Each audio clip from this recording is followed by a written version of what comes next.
bienvenidas a su cuaderno. Aquí desentrañamos los secretos de tu cuerpo y empoderamos tu mente. Hoy, profundizamos en las verdades, las preguntas y las conversaciones que toda mujer merece tener. Esperamos liberar el poder del entendimiento, un episodio a la vez. Bienvenidos a todos. Hoy vamos a hablar sobre el envejecimiento cerebral, la neurodegeneración, la demencia y cómo impacta a las mujeres. Me complace tener con nosotros para nuestra conversación a la doctora Sandra Barral Rodríguez. La doctora Barral es neurogenetista. Es profesora asociada de neurogenética en el Centro Médico de la Universidad de Columbia en Nueva York.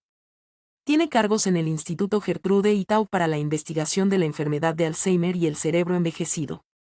Ha realizado mucha investigación centrada en la genética del envejecimiento cognitivo, la memoria episódica y la demencia, y no se preocupen, ella nos va a explicar qué significa todo eso. La doctora Barral ha publicado numerosos estudios investigando los factores genéticos que contribuyen al rendimiento de la memoria y la enfermedad de Alzheimer, así como los vínculos entre los genes y la función de la memoria. Así que, bienvenida, doctora Barral. Estoy ansiosa para escuchar todo sobre el cerebro y la demencia, y lo más importante, cómo impacta a las mujeres. Pero antes de sumergirnos en estos temas, ¿podría contarnos un poco sobre qué es la neurogenética y cuál fue su camino hacia este campo y por qué decidió especializarse en neurogenética? Hola, bueno, es un placer estar aquí. Estoy muy feliz de haber sido invitada y de hablar con la audiencia sobre mi investigación y la investigación que muchos de nosotros estamos realizando en el campo del Alzheimer. En cuanto a tu pregunta, la neurogenética es un área muy especializada dentro de la neurología, que es la ciencia que estudia el cerebro y las enfermedades y procesos asociados con el cerebro y el envejecimiento en los humanos. Y como su nombre lo indica, combina dos disciplinas diferentes. Una es la neurología y la otra es la genética. Y básicamente consiste en tratar de estudiar el papel que los genes desempeñan en estas enfermedades neurológicas. Muchas de estas enfermedades, la mayoría de ellas, incluido el Alzheimer, tienen un componente genético muy importante. Entonces, lo que hayas heredado, tus genes, tu ADN, juega un papel importante en el riesgo que tienes de desarrollar la enfermedad. Así que esa es mi área de especialización. La forma en que terminé en este campo es, por supuesto, la vida. Originalmente soy bióloga. Estudié en la Universidad de Santiago en España, y luego hice un doctorado en España, también en genética forense, siempre en genética. Y luego, una vez que completas tus estudios de doctorado, debes hacer un entrenamiento postdoctoral. Mi primero fue en cardiología y luego hice otro. Bueno, hice uno en cardiología y luego me di cuenta de que estaba un poco frustrada con la ciencia en España y era mi momento y oportunidad de intentar algo diferente. Así que vine aquí a los Estados Unidos, a Nueva York, para aprender algo nuevo, que era la genética estadística, que es básicamente la metodología que usamos para estos estudios de los que les hablé en neurogenética. Y mientras hacía eso, Elder Mayox, quien ahora es el jefe del departamento de neurología aquí en la Universidad de Columbia, estaba formando su grupo en genética. Él me invitó y vine aquí. Desde entonces me he centrado principalmente en el estudio de la neurología. Me enamoré de esta disciplina. Pero nuevamente, en términos científicos, la metodología será la misma, sea cual sea la enfermedad. Son enfoques estadísticos muy sólidos. Lo que es importante es lo que llamamos el fenotipo, la enfermedad. Y como soy bióloga por naturaleza, eso fue muy interesante para mí. Así que esa es mi historia. Estamos muy contentos de que te hayas especializado en este campo porque parte de tu investigación ha descubierto cosas maravillosas de las que vamos a hablar. Primero hablemos de los genes. ¿Cómo afectan los genes el desarrollo del sistema nervioso? ¿Hay un vínculo entre los genes y la memoria? ¿Será que es que si tienes buenos genes, tienes suerte? ¿Y si tienes malos genes, no tienes suerte? ¿Cómo funciona eso exactamente? Bueno, obviamente es una simplificación. Es un poco más complicado y no sabemos mecánicamente cuál es la forma en que los genes influyen en la memoria. Lo que sí sabemos es que la memoria es heredable. Y cuando decimos que una enfermedad, o en este caso la memoria, no es necesario que sea una enfermedad. Hay muchas personas que llegan a una edad muy avanzada con una muy buena memoria, preservan su memoria y están cognitivamente intactas. Y tengo participantes en nuestros estudios en los que ese es el caso. Entonces, cuando decimos que es heredable, significa que puedes transmitir esto a la siguiente generación. Y eso significa que tiene que ser porque tienes genes que se transmiten a la siguiente generación. Entonces, la forma en que los genes influyen en la memoria es promoviendo tu memoria, mejorándola. o puede ser deteriorando tu memoria, haciéndola peor. Y eso es claro y ha sido establecido por nosotros y muchos otros grupos en todo el mundo. Pero lo que realmente no sabemos es cuál es el punto de inflexión, y cuando ese deterioro se vuelve patológico, entonces, lo que está claro es que con la edad, y este es el factor de riesgo más alto para la enfermedad de Alzheimer, con la edad, tus posibilidades de tener Alzheimer aumentan. Hay un deterioro cognitivo normal que está asociado con la edad. Y en ese deterioro cognitivo normal, los genes también están involucrados, porque algunas personas empeoran más. Todos tenemos amigos y familiares en los que vemos que, en 2 o 3 años, el deterioro es muy evidente. Y otras personas, como digo, llegan a los 90 con un rendimiento cognitivo maravilloso. Así que eso es parte del proceso de envejecimiento. Y en algún momento, y no entendemos completamente en este campo cuál es exactamente el desencadenante de ese cambio, se dice, bien, ahora ya no es un envejecimiento normal con estos déficits cognitivos, ahora es patológico y ahora está ocurriendo la enfermedad de Alzheimer. Entonces, los genes están jugando un papel. Naces con tus genes, así que tus genes van a estar contigo toda la vida, influyendo en muchos procesos, incluidos qué tan alto eres, cuánto pesas, el color de tus ojos, tu cabello. También influyen en las enfermedades y los procesos. Pero repito, la mecánica de cómo exactamente un gen particular influye para bien o para mal en tu memoria, no lo sabemos completamente. Estamos tratando de averiguar cuántos genes estamos hablando, porque los genes no están aislados en las células, trabajan juntos. Así que tal vez sea como un gran grupo de genes, y luego ese es como un camino en la célula. Es realmente complicado, pero esa es la claridad que la investigación está tratando de lograr. Y por supuesto, queda mucho más trabajo por hacer. Mencionaste algo sobre el cerebro fisiológico. Entonces, existe algo como el envejecimiento cerebral, es decir, un envejecimiento cerebral saludable y un envejecimiento cerebral no saludable. Y supongo que sería la edad biológica del cerebro, refiriéndose a la parte fisiológica o funcional de lo que vemos que está ocurriendo en el cerebro frente a la edad cronológica del cerebro, que sería el número de años de un individuo. Entonces, sabemos si todos los cerebros humanos envejecen de la misma manera, por ejemplo, el cerebro de las mujeres y el de los hombres. ¿Qué sabemos sobre eso? Hay una gran variabilidad. Y cuando hay una variabilidad en cualquier proceso o enfermedad, lo primero es si es hereditario, como te mencioné. Entonces, la primera pista para nosotros como científicos es, ¿hay genes involucrados? Y básicamente, cuando digo que hay genes involucrados, esto es como iniciar un proceso de reacción en cadena, porque si tengo un gen, podemos intentar dirigirnos a ese gen, podemos intentar desarrollar medicamentos contra ese gen. Así de importante es.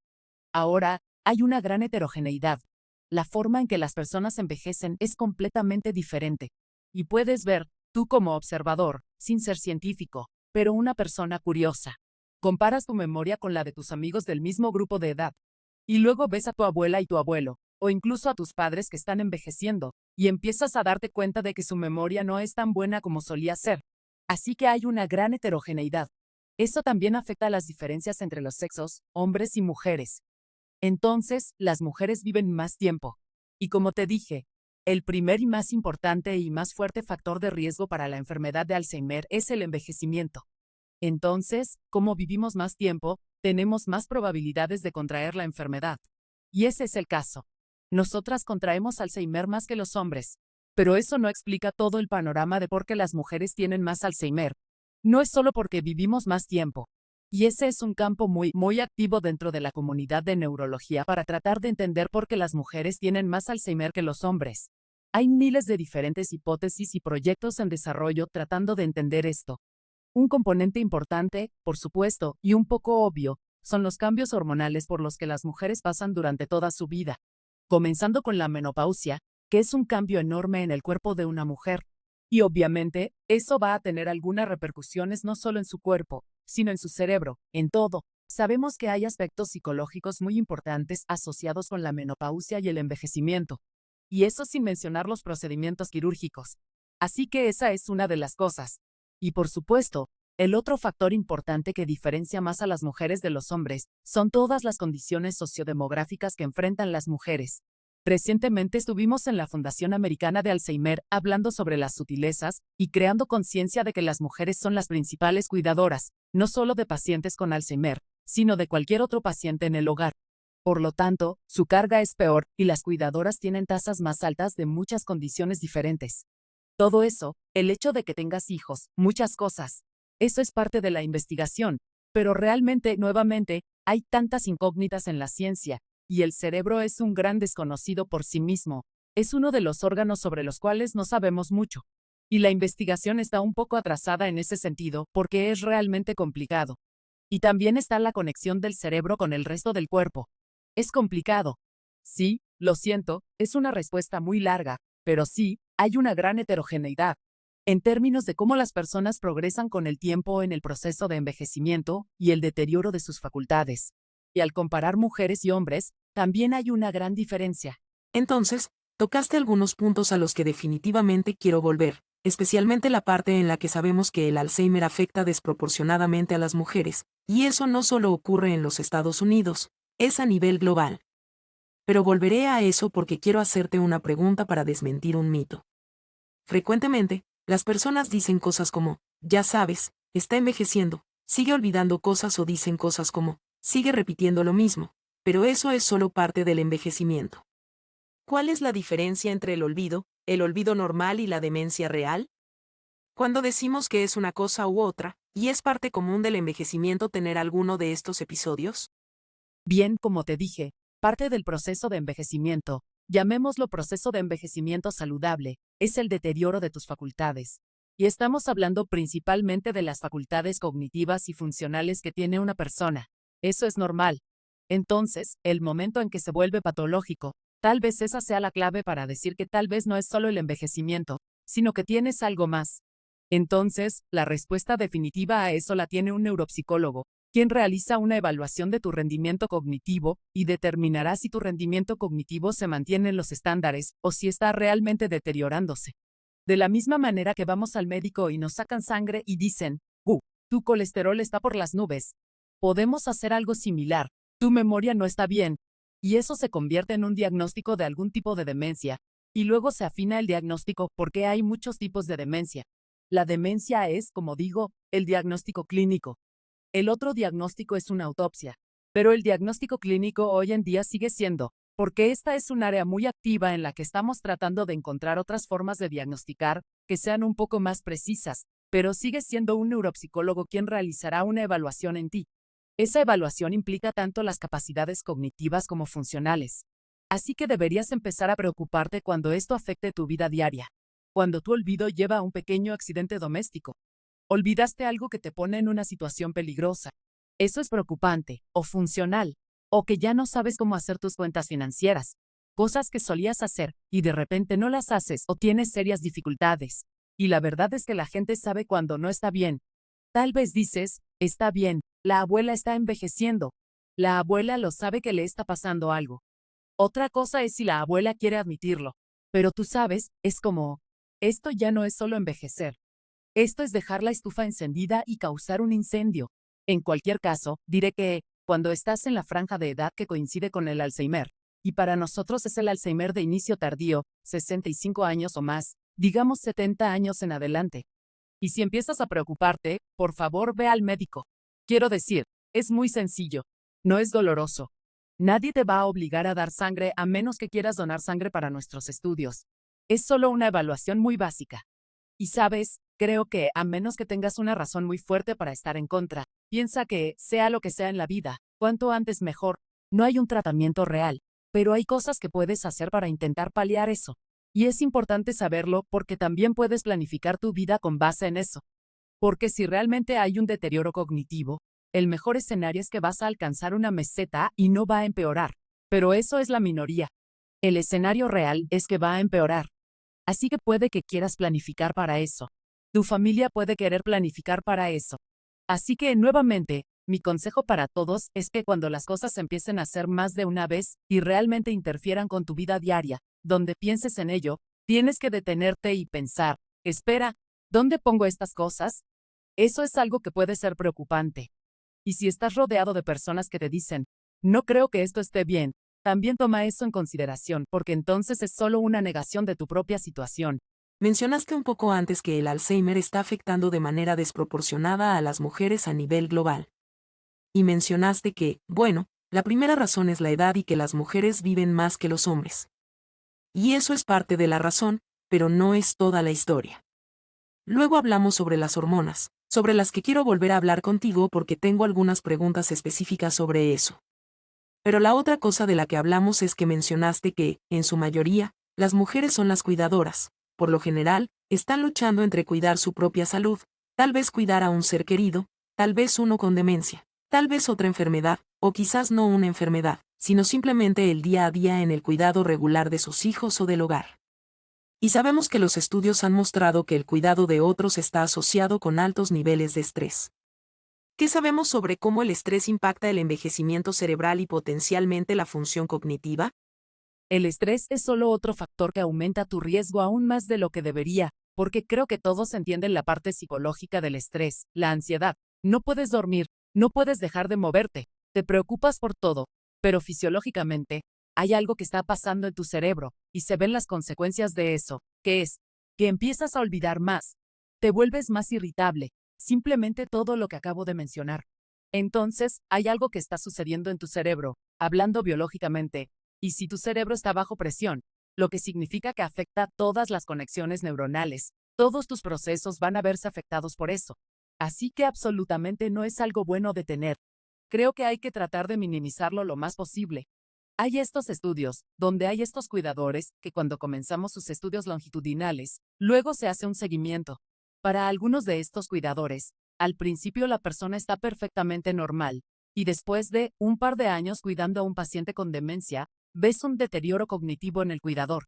Eso no es, ¿sabes?, algo casual o fortuito, o es algo real. Y una de las principales razones probablemente sea el estrés asociado con cuidar a alguien. Y eso en el caso de que sea un cuidador externo. Ahora suma a eso que sea, por ejemplo, tu madre a quien estás cuidando, y luego tienes toda tu casa de la que ocuparte. Tienes hijos, tienes un esposo. Y la mayoría de nosotras, gracias a Dios, también somos mujeres trabajadoras. Así que tienes tu trabajo además de eso. Entonces, la cantidad de estrés por la que una mujer está pasando es simplemente increíble. Y no creo que tengas que ser un científico para entender que esto tiene que tener un efecto tremendo y perjudicial en tu cerebro, que se muestra como un deterioro cognitivo, y todos estos diferentes rasgos de ansiedad, que la mayoría de las veces terminan en depresión, teniendo que ser medicada. Es terrible, ¿verdad? Y creo que necesitamos ser conscientes de eso también, hablar de esto, y que las mujeres se sientan bien al decirlo, que es estresante, y a veces simplemente tienes que ceder. Quiero decir, no puedes hacerlo todo. Quizás tu ser querido está mejor en una instalación con personal capacitado para cuidarlo. Pero sí, quiero decir, es un estrés, incluso si no es en el entorno del cuidador. Hay muchos, incluso con modelos de animales. Las ratas bajo estrés rinden mucho peor en cualquiera de las pruebas funcionales o cognitivas que están haciendo. Así que definitivamente es muy perjudicial para tu cerebro. Sí, eso es muy interesante. ¿Sabes si hay estudios que hayan examinado los tipos de estrés que enfrentan las mujeres en comparación con los hombres? Porque estamos hablando de por qué el Alzheimer es tan desproporcionado entre mujeres y hombres. Y sabemos que las mujeres hacen más tareas de cuidado en general, en términos generales. Entonces, me pregunto si hay estudios que hayan investigado eso. Particularmente que haya leído o de los que esté consciente, no, pero estoy segura de que los hay. Porque en todo este gran campo de la investigación del Alzheimer, hay muchos científicos analizando todos los componentes psicológicos y sociales. Así que estoy segura de que cuando hablamos de las hormonas, estos estudios suelen tener en cuenta también todos estos factores de estrés adicionales que las mujeres tienen que enfrentar. Ahora, como una estimación en nuestros modelos, ajustamos nuestros modelos para no tener resultados sesgados, añadimos muchos factores que creemos que pueden influir en nuestros resultados. Así que estoy segura de que todos estos estudios que investigan las hormonas también toman en consideración cuántos hijos tienes, cuál es la carga de trabajo que realizas. No es lo mismo una mujer que es ama de casa que una mujer que no lo es. El trabajo en casa a veces es más pesado que el trabajo en un lugar de empleo o viceversa. Pero hay todas estas diferencias. Así que estoy segura de que hay muchos estudios que investigan específicamente todos estos factores y cómo combinados pueden explicar por qué las mujeres tienen más Alzheimer que los hombres. Y solo para aclarar para nuestros oyentes, cuando hablamos de estadísticas que se tienen en cuenta y ajustamos por ellas, lo que estamos diciendo es que, por ejemplo, sabemos que las mujeres viven más tiempo que los hombres, pero ajustamos por eso para que todo sea igual. A eso nos referimos. Básicamente, eliminamos todos los sesgos del estudio. Exactamente. Otro buen ejemplo es que cuando hacemos todos estos análisis, como te mencioné, estoy considerando a muchas personas diferentes al mismo tiempo, observando y tratando de entender por qué estas personas tienen diferencias en su memoria. Por ejemplo, todos estos análisis deben ajustarse al hecho de que la edad es importante y cada persona tiene una edad diferente. Así que, cuando sabes que hay cosas que influyen en tu estudio y en lo que intentas comprender, debes ser lo suficientemente riguroso como para reconocerlo y tenerlo en cuenta. Así te aseguras de que tu resultado, quiero decir, puede haber otros factores que nunca consideraste o ni siquiera pensaste, pero al menos los sospechosos habituales están contemplados. ¿Así tus resultados son correctos? Bien, entonces quiero preguntarte sobre uno de los factores que mencionamos antes y eran las hormonas. Y hablamos especialmente de la menopausia cuando hay cambios en los niveles hormonales en las mujeres. Pero ¿qué hay del embarazo y los cambios hormonales que una mujer experimenta durante sus embarazos a lo largo de su vida? ¿Cómo impacta eso?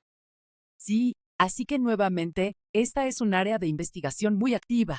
Así que aún se están realizando muchos estudios, y no es realmente mi área.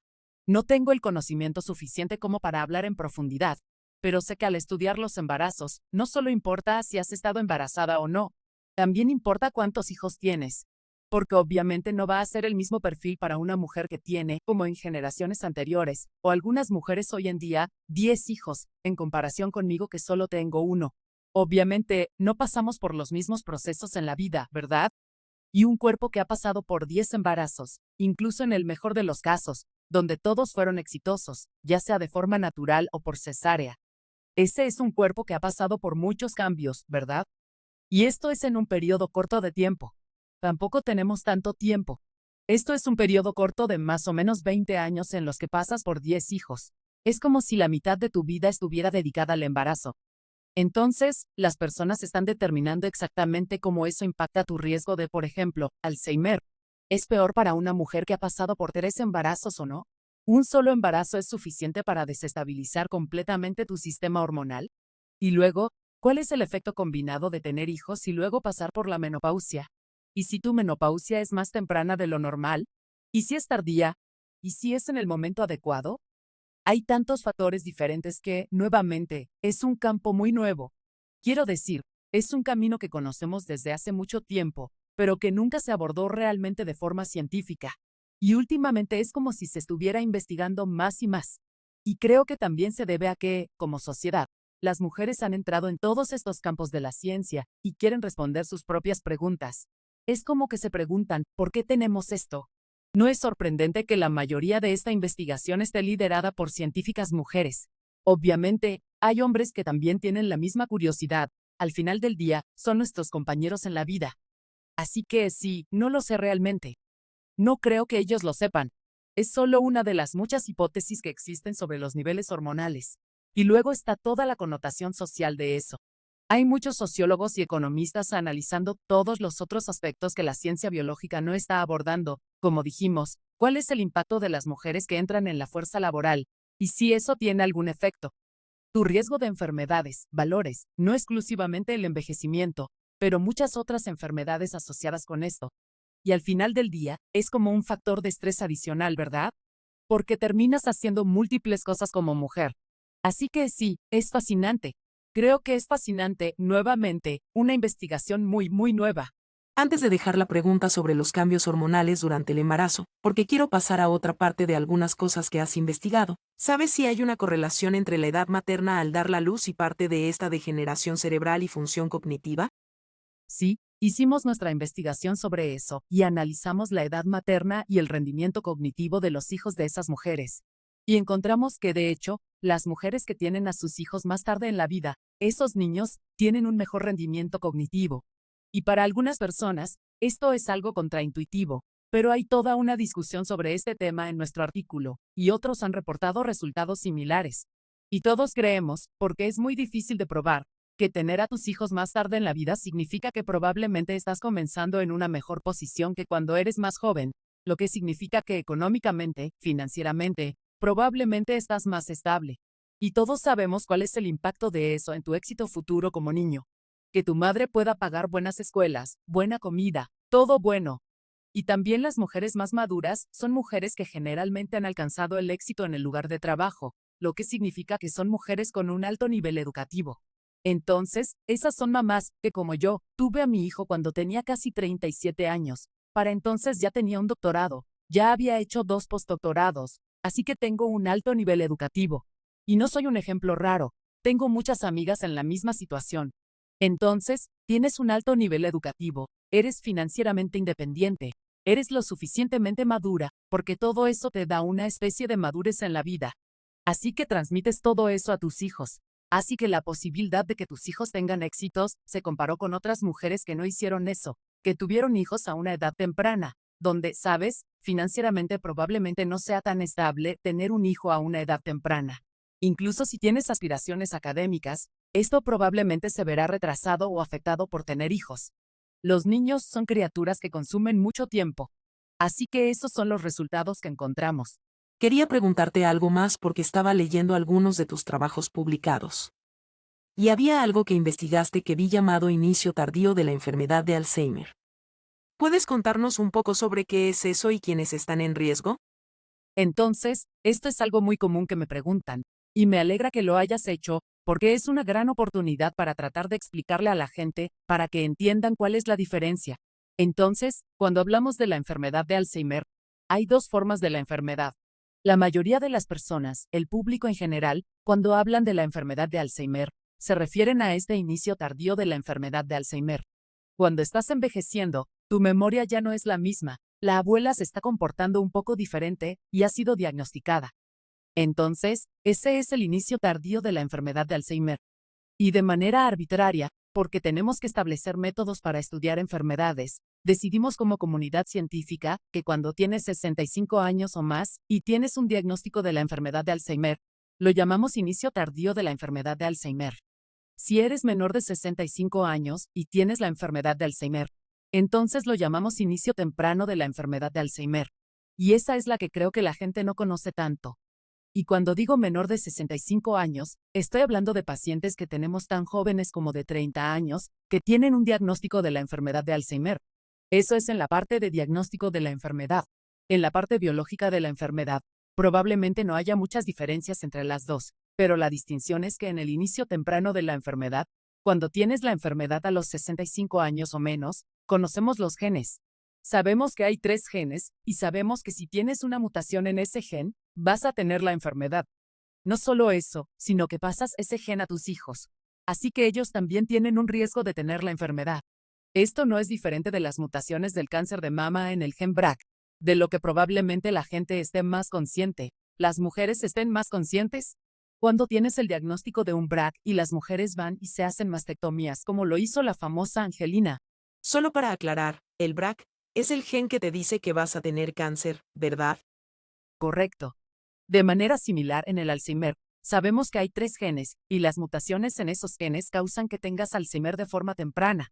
En el caso del Alzheimer de inicio tardío, tenemos genes, pero no hay mutaciones en el sentido de que no tienen este efecto causal. Los genes que conocemos aumentan tu riesgo, pero no necesariamente vas a tener la enfermedad. Entonces, uno de estos genes para la versión tardía de la enfermedad, la versión de Alzheimer de edad avanzada, que es muy común, conocido y disponible en muchas plataformas genéticas ahora comercialmente disponibles, se llama APOE. Es un gen que está involucrado en el Alzheimer, y te hacen la prueba de ese gen y te dan el resultado.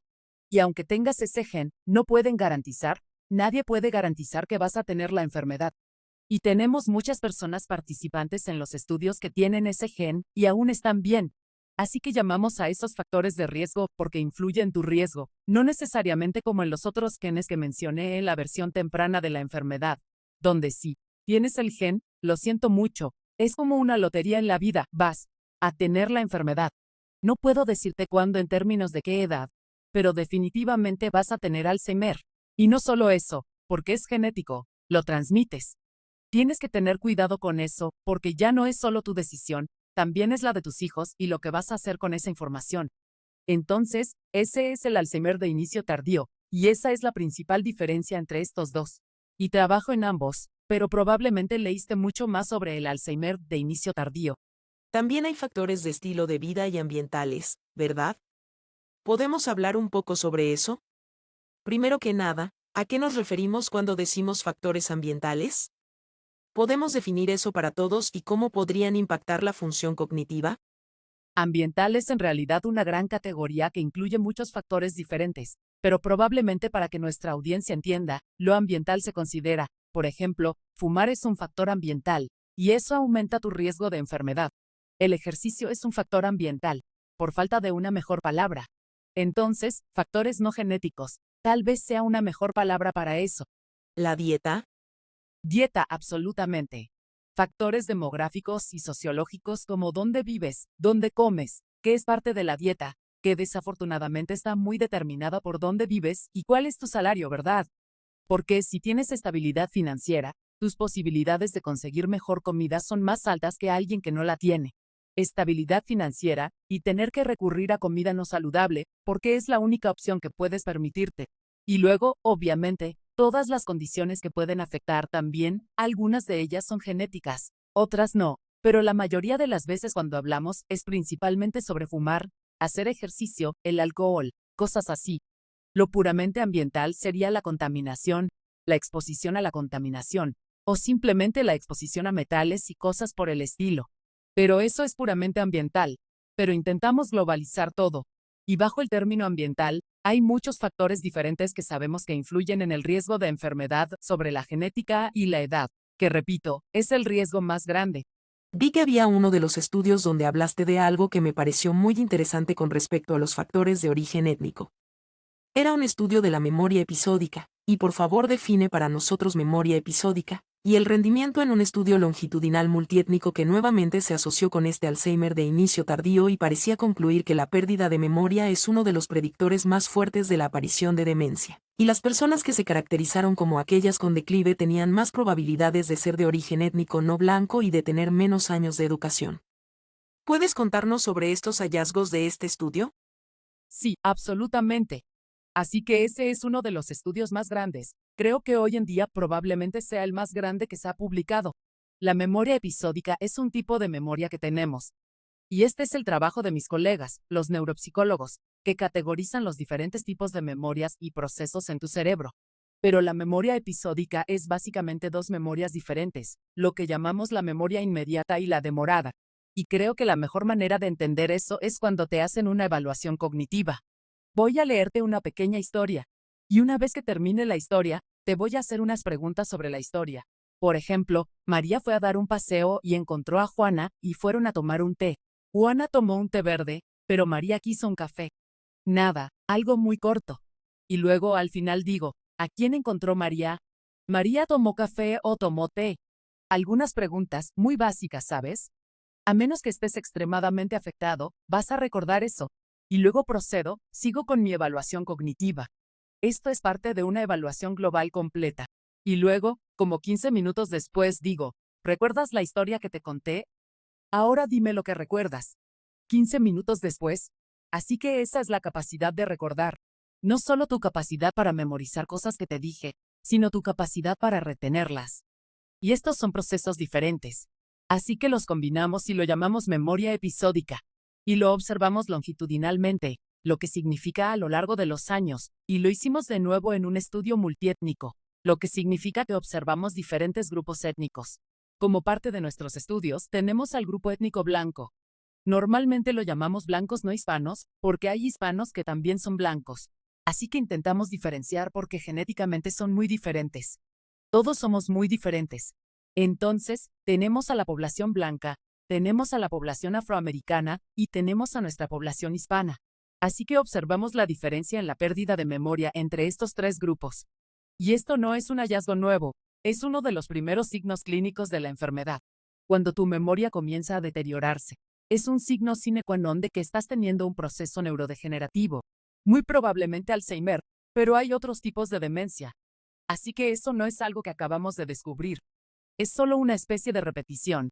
Vemos de nuevo el mismo patrón. Lo que fue novedoso de este trabajo al usar tantas personas diferentes es el hecho de que observamos diferentes grupos étnicos y vimos la diferencia entre ellos. Y nuevamente, esto es algo que también se observa en el Alzheimer cuando tienes la enfermedad, de la misma manera que decíamos que las mujeres tienen más Alzheimer que los hombres. Y creo que esto no es conocido por el público en general. los afroamericanos y los hispanos caribeños, como las poblaciones que estudiamos, tienen un mayor riesgo de Alzheimer en comparación con la población blanca. Nuevamente, ¿por qué es eso? No lo entendemos completamente, pero de la misma manera, cuando ves a las personas que declinan con los años, muchos más son de estos grupos también, lo cual, como te dije, es una consecuencia de la enfermedad de Alzheimer. Así que no es sorprendente que muchos de ellos tengan la enfermedad. Y luego hay otro factor importante que acabas de mencionar y mencionamos en el artículo, que es el nivel educativo.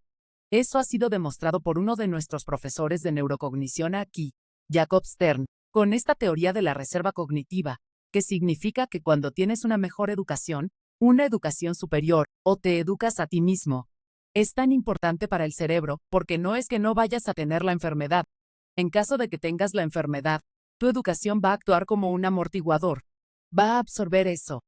Y la forma en que la enfermedad te va a afectar en comparación con alguien que no tiene la misma educación es mucho mejor.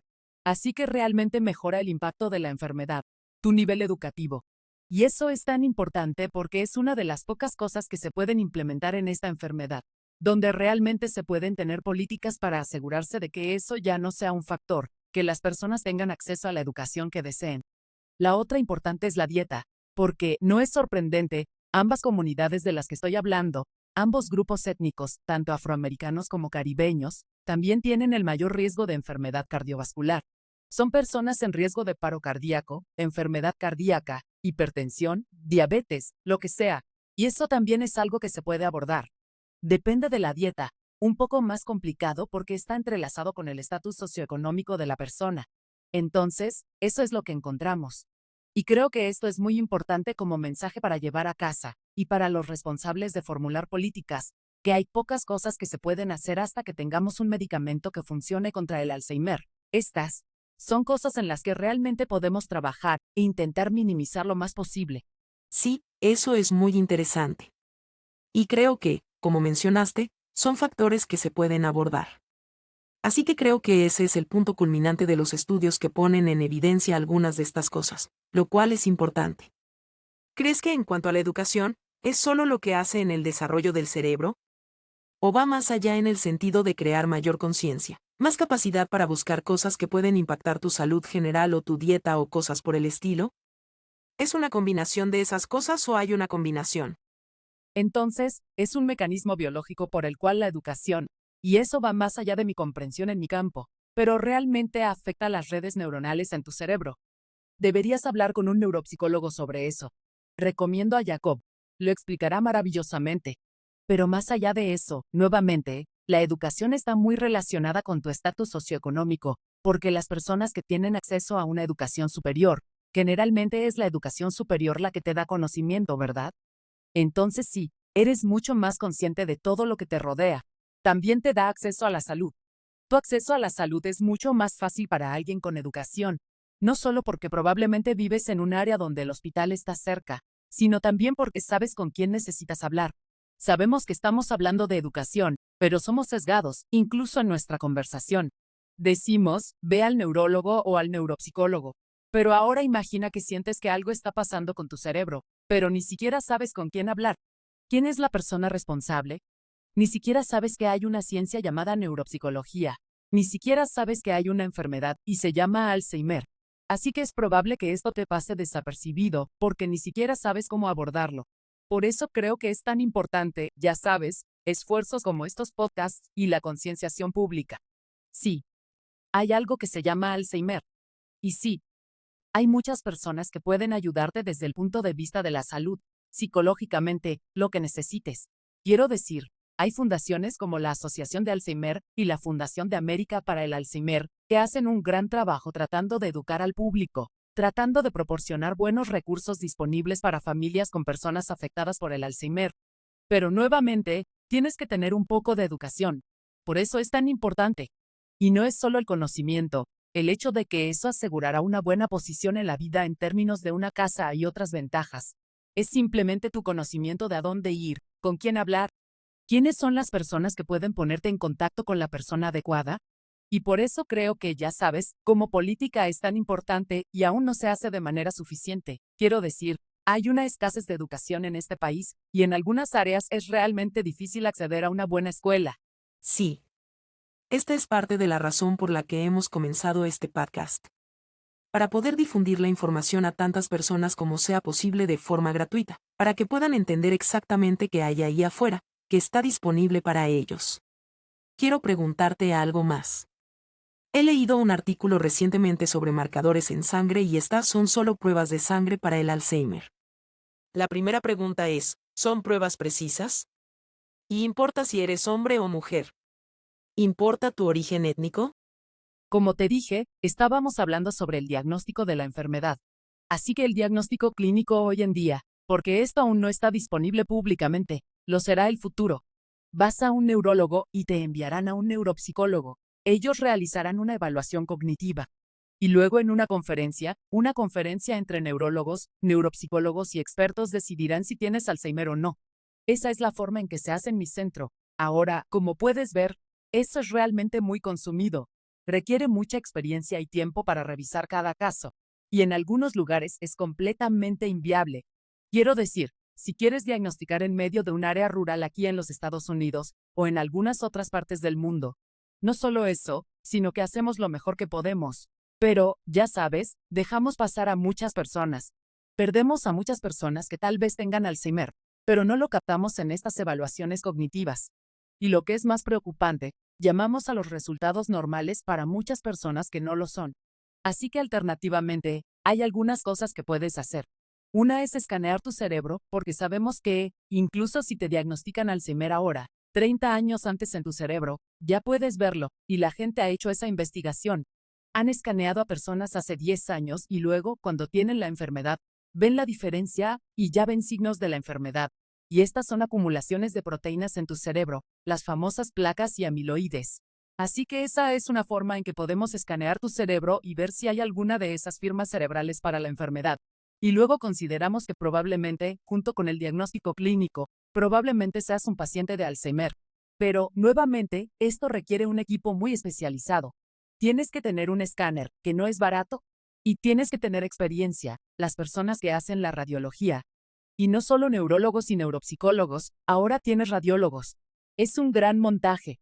Y no somos el único lugar del mundo. Hay mucha gente que no tiene acceso a esa tecnología. Entonces, la mejor manera para nosotros sería una prueba de sangre, ¿verdad? Porque la gente está acostumbrada a dar sangre para el colesterol y otras enfermedades. Entonces, ¿por qué no podemos tener una prueba de sangre para la enfermedad de Alzheimer? Y eso es lo que estamos tratando de hacer. Y esos son los biomarcadores. Bio porque es de tu sangre, ¿verdad? Y en eso estás midiendo diferentes proteínas, como mides el colesterol. Y eso indicará que los niveles más altos de las proteínas indicarán si tienes, lo que parece ser consistente con un diagnóstico de Alzheimer. Ahora, ¿cuáles son las diferencias? Por supuesto, hay diferencias. Difieren entre grupos étnicos. Por supuesto. ¿Sabemos exactamente cómo? No, porque la mayoría de estos estudios están estudiando a blancos. Así que tenemos que esperar un poco. Y luego, otros grupos étnicos deciden ser analizados. Nuevamente, en estos otros grupos minoritarios, el acceso a todas estas tecnologías a veces es muy difícil. Entonces, primero es abrir el campo comenzando con la población blanca que tienes. Y luego hombres y mujeres. No creo que haya tantas diferencias entre hombres y mujeres para esta prueba, tanto como entre grupos étnicos. Pero tal vez haya algunas diferencias, porque sabemos que la enfermedad es diferente en estos dos sexos. Sí que definitivamente ese es el futuro. Podemos soñar con un futuro donde vayas a la consulta de tu internista, y como una prueba anual, tienes este examen. Y de la misma manera que para las mujeres cuando alcanzan cierta edad, no sé cuál es ahora, pero es como es hora de tu mamografía.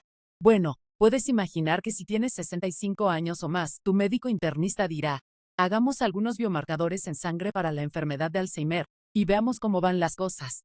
Y junto con eso, con algo de genética dirá, obtengamos algo de sangre para hacer tu análisis genético también. Así que creo que ese va a ser el futuro de esta enfermedad, y probablemente de muchas otras. Así es como el cuidado de la salud está avanzando, donde tienes una evaluación integral del paciente. Entonces, basándonos en lo que estás diciendo, parece que podríamos concluir que hay una necesidad de más investigación específica de género para explorar los factores biológicos y sociales en juego. En otras palabras, más mujeres necesitan ser parte de la investigación. Y de hecho, deberían ser mujeres de todos los grupos étnicos, hispanos, blancos, asiáticos, etc. Todas deben ser parte integral de ese grupo de investigación para que las conclusiones se puedan hacer correctamente para cada género, si se quiere, y para cada grupo étnico. Sí, cuanta más participación, mejor, porque más representativas serán las poblaciones que estudiamos.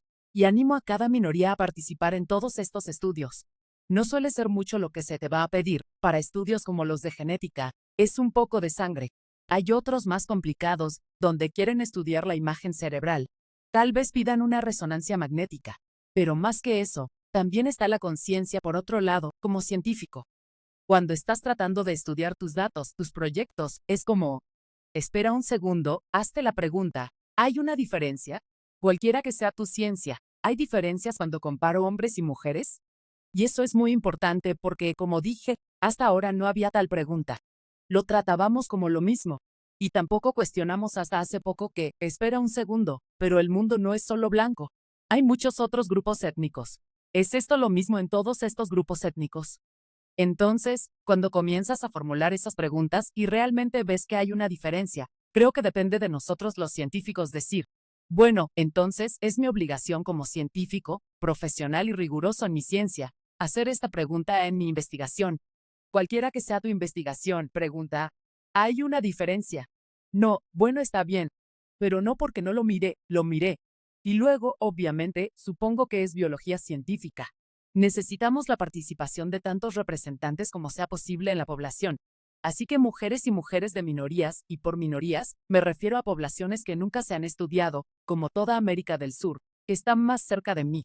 Pero hay miles de poblaciones de las que no tenemos idea. Y luego, en la parte científica, es como, voy a hacer mi investigación y saber que este es un hecho, y debo mirarlo. Entonces, parece que nosotras, las mujeres, necesitamos ser parte de la solución para proveer esta información y ponerla en manos de los investigadores para que puedan diseccionarla correctamente y decirnos más sobre estrategias de prevención o tratamientos específicos para mujeres basados en estos factores. Así que como mujeres, y como mujeres de diferentes orígenes étnicos, necesitamos poder participar en proporcionar esta información. Somos parte de la solución. Por supuesto. Sí, somos una parte muy importante porque, como dije, las mujeres, porque sobrevivimos la mayor parte del tiempo, los hombres, vivimos más tiempo, tenemos más probabilidades de tener enfermedad de Alzheimer. Pero no hablamos de esas mujeres. Entre aquellas que viven más tiempo con estas mayores probabilidades de enfermedad de Alzheimer. Y déjame llevarte de nuevo al concepto de que esta es la parte tardía de la enfermedad, y no todas tienen Alzheimer. Así que es un grupo sustancial de mujeres que son mayores, con mayores probabilidades, y aún están bien. Entonces, ¿por qué? ¿Qué tienen estas mujeres? Cuanto más tengamos en términos de datos, más podemos estudiar y decir, espera, esta es la clave. Estas mujeres que ya sabes, preservan su cerebro envejecido, tienen la clave para probablemente la solución para la enfermedad. O hay algo en estas mujeres que es tan particular que las hace escapar completamente de su lotería, que es ser una mujer mayor que tiene probabilidades de tener Alzheimer. Bueno, ellas no lo tienen. Así que hay algo particularmente interesante sobre ellas. Entonces, si no tengo a estas mujeres, ¿cómo voy a estudiar eso? Necesito mujeres, y para ese propósito, hombres también. Pero nuevamente, en ese grupo de edad, no tengo muchos hombres, generalmente somos nosotras. Así que por favor, sí, participa tanto como puedas. Y nuevamente, si eres de una minoría y estamos hablando de que, ya sabes, todos estos esfuerzos son para llegar al punto donde tengamos un medicamento con la futura generación. Podríamos decir, toma esta pastilla y olvídate del Alzheimer. Si quieres tener esa pastilla para ti, probablemente va a ser ligeramente diferente de la pastilla de otra mujer que es de diferentes orígenes. Así que es mejor que también participes porque entonces puedo adaptar el medicamento a ti también. De lo contrario, va a ser para la que ya tengo, que es la mayoría de estos participantes son blancos. Así que quiero ver representación. Quiero tener otras razas o grupos étnicos presentes en todas estas investigaciones, no solo en mi investigación, sino también en las empresas cuando realizan los ensayos clínicos, necesitan estar representadas. El mundo es más heterogéneo que nunca.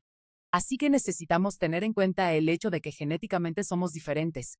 Entonces, cuando desarrolles un medicamento, tal vez tengas que ajustarlo un poco, porque no tendrá el mismo efecto en un grupo étnico que en otro. Entonces, ¿cuáles son algunas sugerencias sobre dónde las mujeres que desean participar en ensayos clínicos seguros o proyectos de investigación, dónde podrían ir? ¿Dónde deberían comenzar a buscar? Simplemente entran a un hospital y dicen, aquí estoy. Los mejores lugares serán recursos globales como la Fundación de América, la Alzheimer's Foundation of America. La Asociación de Alzheimer tiene capítulos en cada ciudad de los Estados Unidos. No solo proporcionan mucha información y recursos educativos como videos y hojas informativas sobre el Alzheimer y todo eso. Así que ese es un gran recurso. La Asociación de Alzheimer está más orientada a lo científico. La Fundación de América para el Alzheimer es más pragmática. Tienen recursos para ayudarte a conseguir un cuidador a domicilio o lo que necesites. Y si realmente quieres participar en investigación un poco más, sugeriría que vayas a tu hospital principal en tu área. Si vives en Nueva York, tienes muchos hospitales. Tienes nuestro hospital, el Columbia Medical Center, pero también tienes Mount Sinai y Cornell. Cada uno de estos hospitales tiene un departamento de neurología, y los departamentos en sus sitios web, en Internet, generalmente tienen una sección que es investigación. Bajo investigación, te dirán qué tipo de cosas hacen, incluyendo si tienen ensayos clínicos, donde los proyectos están tratando de conseguir participantes. Así que puedes, si no quieres pasar por todo el proceso de estudiar un poco sobre cómo encontrar la investigación, solo contacta al departamento o di, estoy muy interesada en la investigación. Te pondrán en contacto de inmediato con la persona adecuada, porque realmente queremos que la gente participe en la investigación. Así que si llamas y dices, estoy interesada en donar mi tiempo, mi sangre, o para cualquier aspecto relacionado con la enfermedad de Alzheimer, aceptamos todo. Así que sí, te pondrán en contacto con un coordinador de investigación. Y si quieres participar en un ensayo clínico, debes cumplir con algunos requisitos para ese ensayo. Lo mismo que la investigación, algunos de nuestros proyectos requieren algunas cosas mínimas que necesitas poder hacer para participar. Pero esa persona está dedicada a realmente señalarte el lugar correcto. Así que creo que esos son grandes recursos, y luego ya sabes, cualquier cosa que puedas hacer para educarte en términos de escuchar, podcasts, radios, programas de televisión. Hay mucha conciencia ahora, películas para educarte sobre la importancia de la investigación que se ha realizado. Hay documentales tremendos sobre la genética de la enfermedad de Alzheimer, la historia de la enfermedad. Es un buen momento porque hay muchos de nosotros invirtiendo nuestro tiempo y vidas en tratar de obtener un poco mejor conocimiento sobre esta terrible enfermedad. Quizás pongamos algunos enlaces a estas áreas de investigación y a la Asociación de Alzheimer, cosas así, para que las personas que escuchan puedan hacer clic en el enlace y encontrar más información. Absolutamente. Quiero hacerte otra pregunta. Si te dieran la autoridad y los medios para cambiar cualquier cosa en tu campo de investigación en relación con cómo podría impactar la salud general de las mujeres, o simplemente los tipos de estudios que podrías hacer, o el alcance del estudio que podrías realizar, ¿qué cambiarías? ¿Qué te gustaría ver cambiado?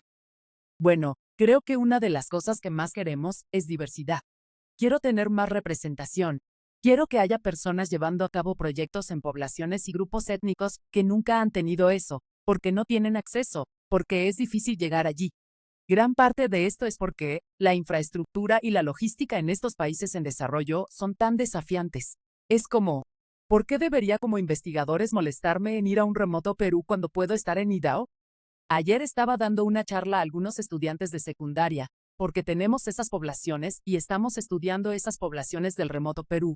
Los peruanos que hoy en día se mueven por el mundo tienen el ADN de los incas. Los mexicanos que se mueven por el mundo hoy tienen el ADN de los mayas. Y puedo continuar con todos estos componentes muy nativos de muchos grupos étnicos, lo que significa que si hay algo en los mayas que los hace mejores para protegerse del Alzheimer, los mexicanos lo tendrán. Y a menos que estudiemos a los mexicanos, no sé sobre eso. O lo mismo para Perú, o el mismo tema de muchos países sudamericanos que no se han estudiado en absoluto. Y soy sesgada por Sudamérica, hablo español, pero podemos decir lo mismo sobre África.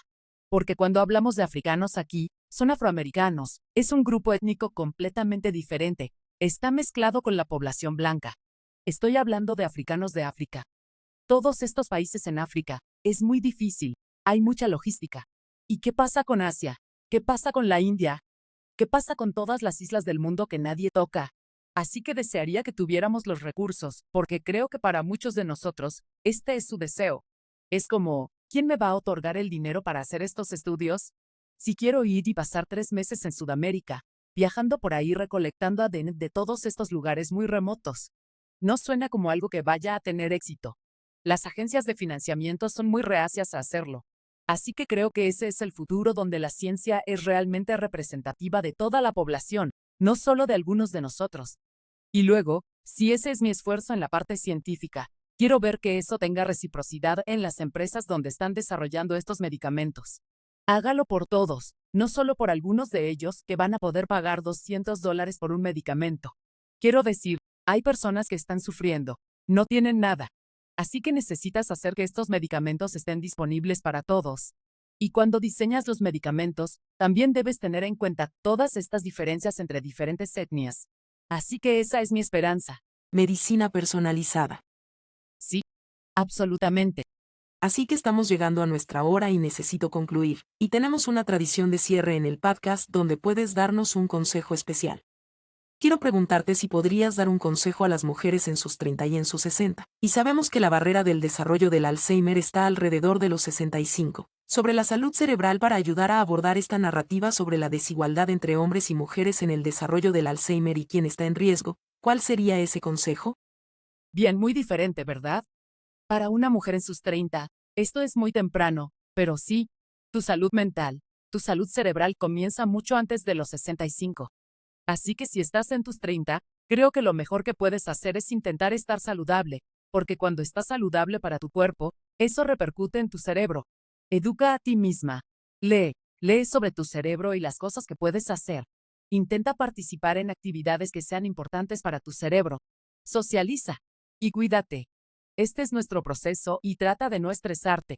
Al mismo tiempo, disfruta tus 30. Para una mujer de 65 años, mantente alerta. Y si ves algo que te preocupa, no esperes, simplemente ve al médico o habla con tu médico general, con el neurólogo, si estás lo suficientemente preocupada. Déjalos evaluarte.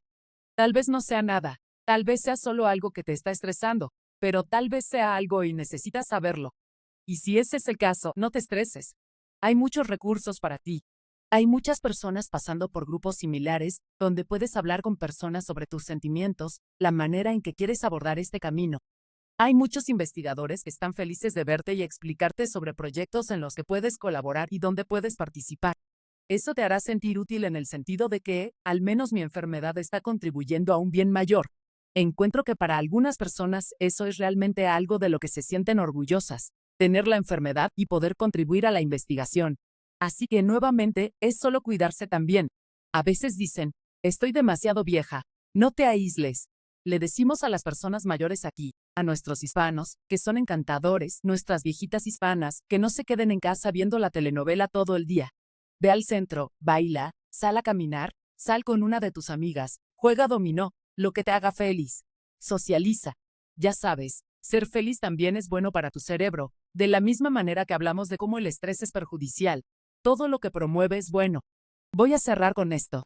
Este es un estudio muy interesante que vimos un día en la conferencia de Alzheimer a la que asistimos cada año. Y estas son empresas japonesas.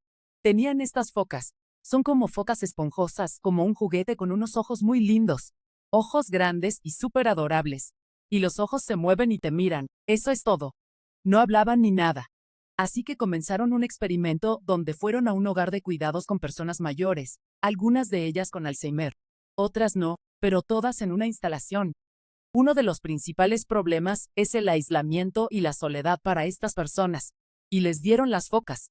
Y luego los rastrearon, y vieron que muchos de ellos disminuyeron el uso de antidepresivos y medicamentos porque amaban la foca. Simplemente la abrazaban y miraban a los ojos, y eso es una foca, eso es algo inanimado. Imagina a un amigo o a alguien que conoces que se cruza contigo en la calle. Así que es muy importante. Somos humanos, nos necesitamos unos a otros. Y si no tienes esa red a tu alrededor, nuevamente, todas estas asociaciones, hay personas allá afuera que están dispuestas y deseosas de ayudarte. He conocido personas que están tan dispuestas a dedicarse a ayudarte y pasar por este momento difícil. Así que, no te desesperes. Hay muchas cosas. Y luego, estamos trabajando muy duro en la ciencia para llegar a un lugar donde podamos explicarte más y decirte más cosas que puedas hacer. Me encanta esa historia de la foca. Sí, es maravillosa. También intentaron con niños autistas, y también resultó ser fantástico. Nuevamente, no previene enfermedades, pero sí reduce el uso excesivo de medicamentos, porque algunos de estos pacientes estaban tomando pastillas para dormir, antidepresivos, muchos medicamentos.